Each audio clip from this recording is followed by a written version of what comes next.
ભરૂચના નિકોડા બેટમાં ગૌચરની જમીન પર બોટનિકલ ગાર્ડનના ગ્રામ પંચાયતના ઠરાવનું ગ્રામજનો દ્વારા વિરોધ નોંધાવી કલેક્ટરને આવેદન આપવામાં આવ્યું। ભરૂચના નિકોડા બેટ ગામના ગૌચર તરીકે અનામત સર્વે નંબર 12 અને 13ની જમીન બોટનિકલ ગાર્ડન માટે ફાળવવાના ગ્રામ પંચાયતના તારીખ 18/7/2026ના ઠરાવ સામે ગામના માલધારીઓ અને ગ્રામજનોએ ઉગ્ર વિરોધ નોંધાવ્યો છે। આ અંગે કલેક્ટરને પાઠવાયેલ આવેદનપત્રમાં જણાવવામાં આવ્યું હતું કે આ ગૌચરની જમીનનો વર્ષોથી ગામના અંદાજે 3000થી વધુ ગાયો, ભેંસો અને અન્ય ઢોર ઢાંખરના ચરિયાણ માટે ઉપયોગ થાય છે।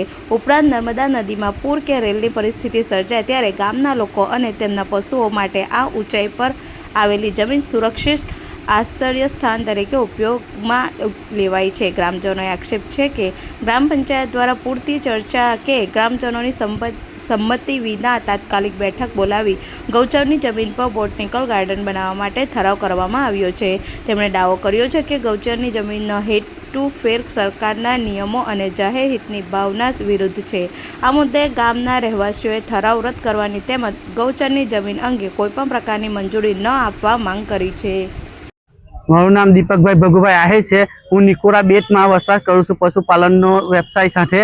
અને જે નિકોડા બેટમાં ગૌચર જગ્યા આવેલી છે એ જગ્યા પર અમે ગાય ભેંસ ચરાવવા જઈએ છીએ અને ત્યાં અમારે જ્યારે પૂર આવે છે નદીમાં ત્યારે એ જગ્યા અમારે નીચે પાણી ભરાતા ઉપર અમે ત્યાં રોકાણ કરીએ છીએ અને આ જે પંચાયતે ઠરાવ કરીને આપેલો છે એ અમારે રદ કરવો છે।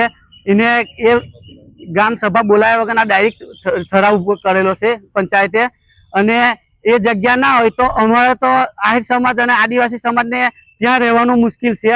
પછી બીજે કઈ જગ્યા એવી અમારી પાસે છે નહીં ને નિકોડા ગામમાં પણ એ જગ્યા એવી નથી કે અમે ત્યાં અમારું પશુપાલન રાખી શકીએ। અમે કલેક્ટર કચેરીએ આવેદનપત્રો આપવા આવેલા છે। વિડીયો જર્નાલિસ્ટ વિરેન્દ્ર પાટીલ સાથે સત્યા ટીવી ન્યૂઝ ભરૂચ।